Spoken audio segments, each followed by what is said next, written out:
Hello everyone, how you doing? You're very welcome to this week's edition of CAMOGIE, ROSCOMMON CAMOGIE with myself, Aidan Raftery, and of course, as always, we have Maeve here, and we're going to be talking about all things CAMOGIE, and of course, but first of all, I suppose we'd have to start with the minor CAMOGIE team, and what a great win they had against Laois in the All Ireland final.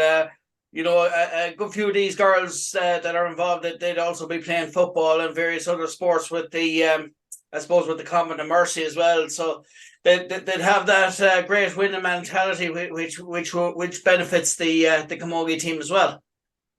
Oh yeah, 100%. We've got a lot of fantastic athletes that are super fit and super skilled and talented because of all the other sports that they're playing as well. So yeah, we're still reeling in, 10 days after All Ireland minor success, first time Roscommon have won the minor All Ireland B final. So yeah, we're still absolutely thrilled and delighted for the girls and the management. It's an absolutely amazing achievement, and yeah, delighted and so proud of them.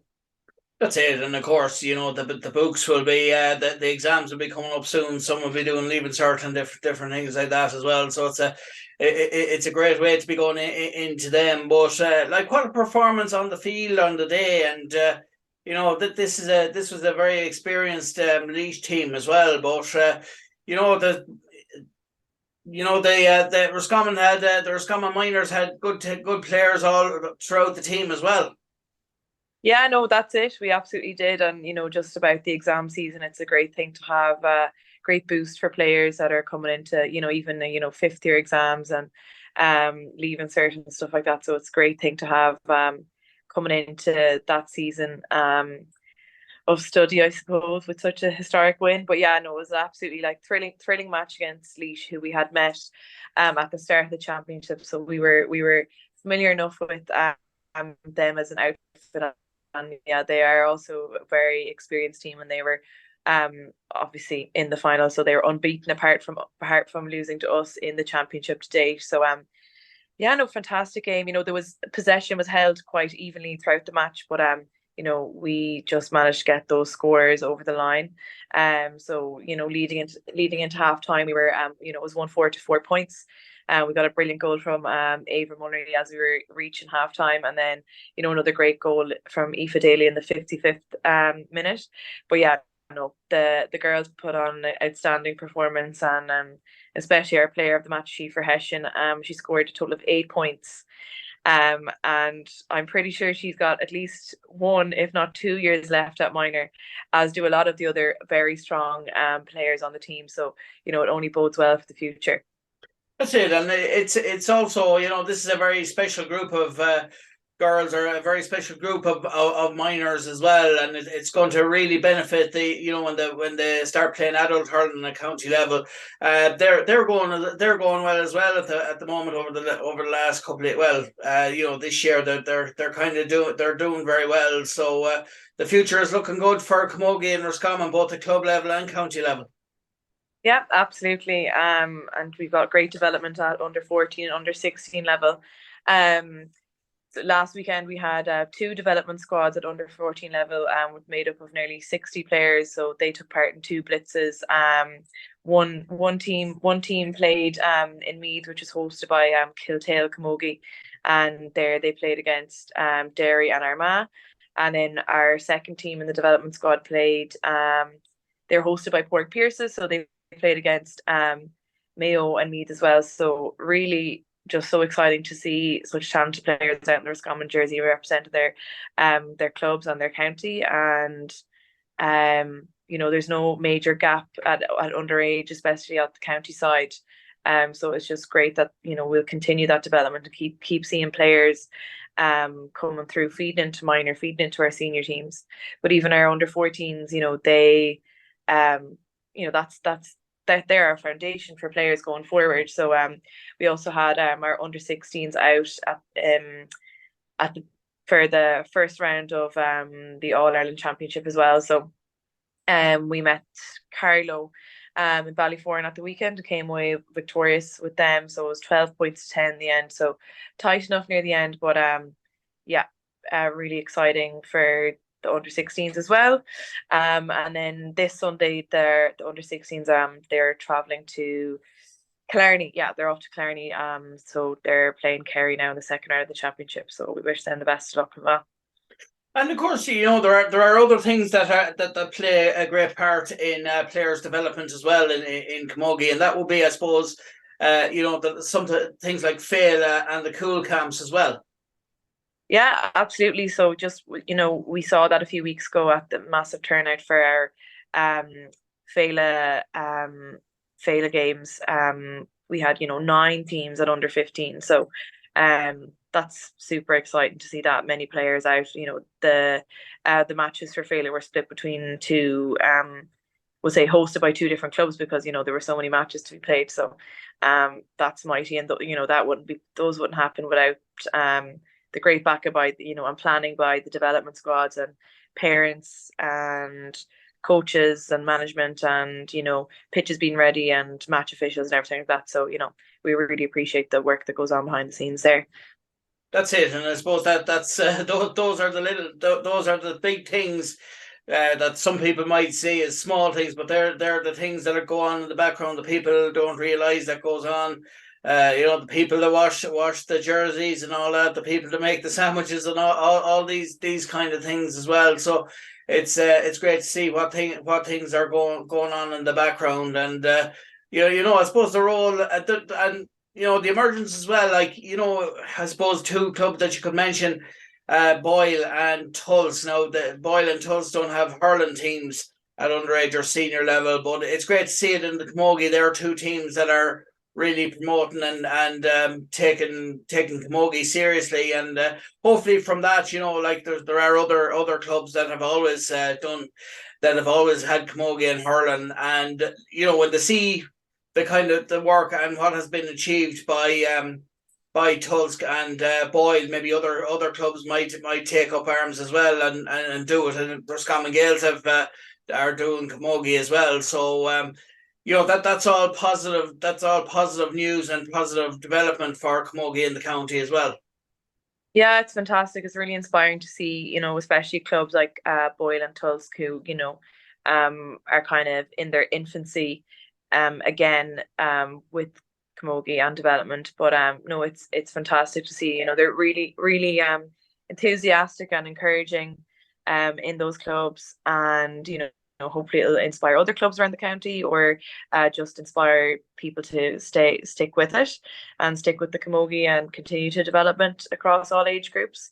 But it's great for, we'll say, other clubs that have always been stronger. We'll say like for Odes and Athleague, and Oran and St. Dominic's. It's great for them and those underage girls to have for lack of a better word, like fresh meat to play against. People do get used to playing the same teams over and over again, and they play together in school probably as well. So it's great to branch that out and to be get to know other players and be challenged by other players as well. So it's beneficial for everyone in the county to be adding clubs to our roster of clubs. Yeah, it's fantastic. And of course, like when those players get to play adult, like a junior or senior or whatever, at county level, those players will be playing, for their colleges. When they play, when they go to university and things like that. So playing at that level, that will be, I suppose, Camogie's equivalent of the Fitzgibbon Cup. So that'll be a huge benefit to their club in Roscommon, and also when they come to play county in Roscommon as well, and I suppose they know players from other counties as well, for having played with them for their university side as well. Yeah, totally. When it's a totally different ball game playing at university level. So whether it's the Ashburn or the Father Maher or the Percival Cup, it's great fun, and it's great for making friends and continue those relationships through sport when you get to third level. But also it's great for the development of the player, not just in terms of, fitness and intensity, but you're getting to play clubs we'd never have access to, or players that we wouldn't have access to. And, you're just picking up tips and tricks and skills from other counties and other players, and obviously, you know, a really high standard of management in at third level. So yeah, no, it's always a positive thing. Yeah. And I suppose going back to the minors as well, you know, the minor girls took, you know, it was the All Ireland B Championship they won. So I think that means that they're in the A Championship then next year, isn't it? Yes, potentially. I'll have to double check. Yeah, or they might have to qualify, but it's a huge achievement by all involved as well, and that's great. And I suppose you know the great work that goes on with the, I suppose, you know, with the coaches at club level in all the clubs as well, and indeed at county level, and of course you know yourselves in the county board. There's a lot of work goes on in the county board as well. Could you tell us a bit about that, and you know how you're finding that? And it's, you know, it's great to see the growth of Camogie in the county as well through that. Yeah, absolutely. There's, you know, quite a big team of us on the county board putting in an outrageous amount of work week in, week out, whether it's, you know, fundraising or volunteering. You know, you've got the fixtures committee or finance committee, you know, development coordinator. So yeah, there's an awful lot of work that goes on behind the scenes, which is great. And you know, it keeps everything trucking along, keeps, you know, teams keeps teams on buses, and keeps matches being played, and you know, people being like, players are getting taken care of properly, and matches are, you know, working out, and that kind of thing. But excitingly now, for the June bank holiday weekend, we're hosting a Come On Dine With Me fundraiser in Kilbride Community Centre. So that'll be, yeah, on the 3rd of June, which is the Saturday of the June bank holiday weekend. So that's, yeah, our next big fundraiser for the county teams, you know, to keep us going. So that event starts at 8 o'clock then on the Saturday, and there'll be food and drink and spot prizes, and there'll be a DJ. So, you know, Yard's Crack is free.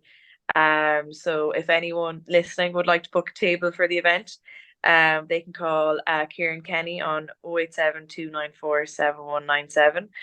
Or if people have any interest in attending the event or hosting a table or whatever, they can feel free to message their, you know, ROSCOMMON Camogie Facebook or Instagram page, and you know, I'll direct them where they need to go with that, and if they need any additional information. So have a big push now for this fundraiser to keep things going, and you know, build on the success and support the players that we have to achieve that success like we've had with the minors. Yeah. And I suppose just kind of going slightly off, well, it includes camogie, but also other sports as well. But it's just kind of, you know, where I suppose women in sport was years ago compared to where it is now. And I mean, the growth and how popular it has become. We say, you know, it went from, I suppose, years ago in Gaelic football and camogie, and indeed other sports like soccer. Not many people would have bothered going to ladies' soccer games or even rugby games. And now you have the Ireland Sevens tournaments, the Ireland Sevens team doing very well, qualifying for World Cups and that, and also the soccer team. So when you consider where it was, we say about 10, 15 years ago, to where women in sport is now in various sports, it's great to see it, and you know, the recognition it's getting, I suppose, televised. But not only that, but you know, the rights of the players now, like you just said there, they're getting a lot better taken care of. Obviously, a good example of that would be kind of the Ireland team, where they put down tools because they weren't getting the right gear and they weren't getting treated right by the FAI. Like, you got to where you are, but women in sport have got to where they are, but they had to stand up for themselves and kind of fight for those rights. And it's a testament to everyone involved in women's sport, from coaches to the players themselves, to saying, listen, we deserve more than this, and you know, actually being willing to fight for it. It's great to see, and fair play. But also, and that's not just at like local level, but also at national level as well, and international level. Yeah, absolutely. There's been major change, I would say, even in the last 5 years. I think just before the pandemic hit, there were, you know, 2019, 2018, you know, records are being broken for attendance at female matches. So I think 2019 was the biggest attendance for the ladies football final in Croke Park. And then March 2019, the Women's Cricket World Cup was held in Melbourne. That was the most attended female sport in the world at that time. I think it was, 80 to 90,000 people were in attendance in the Melbourne cricket ground. So a lot of that then, we're probably on an upward trajectory, I suppose, coming into the pandemic. And, everyone that played sport and every athlete across the globe, no matter whether they were an elite player or not, suffered and were severely impacted by the pandemic. And I think a major concern for a lot of people would have been, there's dropout rates of young girls at sport, at 16 anyway. And I think it was a concern for me and a concern for a lot of people that are involved in sport that would be reflected in, the return to play even up until this year when people are comfortable coming back to their sports if there was a gap between them playing. But I think, I think Roscommon Camogie are a great example of the resilience of women's sport as well, because, it's not the most popular sport in the county. And we don't have years of success behind us in terms of, if you compare us to other counties where we can, build on and kind of inspire people to come on board. But we have done that. I think it's fantastic that the Women's Seven have qualified for the World Cup. And I think that'll inspire, a lot of sports people, not just young girls who might want to play rugby. I think there's been so much work done by those rugby players and their families and, their management of the sport they've gotten through the years. And it's also, another testament to their resilience to get to that point. Same as our hockey team, our national hockey team, who, are, it's not fully professional, the same. So, major improvements are being made, and rightly so. But I think the biggest thing is that those improvements and those successes are being recognized accordingly and being covered and being given the respect and recognition that they deserve. So it's definitely onwards and upwards for women's sport in Ireland, and then globally, and then more specifically in Roscommon. That's it, because I suppose in Roscommon and I suppose other counties, depending on whether it's Camogie has been played in it or not, or very little or whatever. But I suppose, recruitment, I suppose it's kind of, coaches go into the schools and into, out into the community and try to recruit players or get players in. Now, this is in any sport, be it men's or women's or girls or boys. It's about getting them interested. So it's recruiting them and getting them interested in the sport is one thing. But later, like in life, kind of late teens and all that, like different things happen. Like people go to have work lives or whatever. Some go to college, some don't. And at various stages of their lives, it might be, it's kind of at that stage, it's keeping them involved. As in keeping them interested to stay involved in camogie or Gaelic football or whatever in the county as well. And how do you feel it's going on that side? We say within Roscommon with the girls in camogie and the football, I suppose. Yeah, I think it's definitely tricky because you can have a great panel of players in any sport, and for loads of different reasons and so many valid reasons, they stop playing for whatever, a short or long period of time. So I think it's always about, maintaining that enjoyment throughout. And it is very tricky as well for certain teams when you've got a lot of players that don't live in Roscommon anymore. They live in Dublin, or they live in Galway, or they've moved abroad. It's tough going driving 2 hours, 3 hours home for training or for a match at the weekend or midweek. So I think that's something that's improving in terms of getting credit for paid towards fuel expenses. That's something that's improving as well. So I think that's definitely something that'll benefit clubs and benefit panels.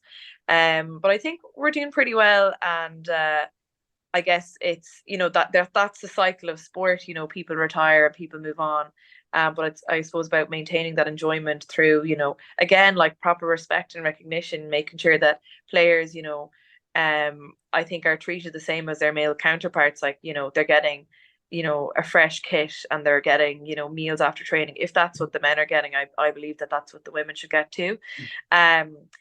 So yeah, I think there's always improvements can always be made, but I guess, the main thing is about maintaining that enjoyment for players at whatever level and whatever age. And there's a lot of ways that can be done. And I think that's something maybe I suppose that at the county board like that you're doing making great strides and are doing as well, that the players because it isn't like you just said there, it's not easy on players, if they have to travel and then it costs money to go up and down for training, like if they're in Dublin and things like that. It can be expensive, so it's kind of once people are made are kind of looked after, then it's ensured that the chances are that they will stay involved. So listen, thanks very much, Maeve, for taking the time out to do Roscommon Camogie with us, and hope we look forward to talking to you again soon. Super. Thanks a million, Aidan. Have a great day. No problem, same to yourself. Thanks very much. And that was Maeve, the PRO for the Roscommon Camogie Association.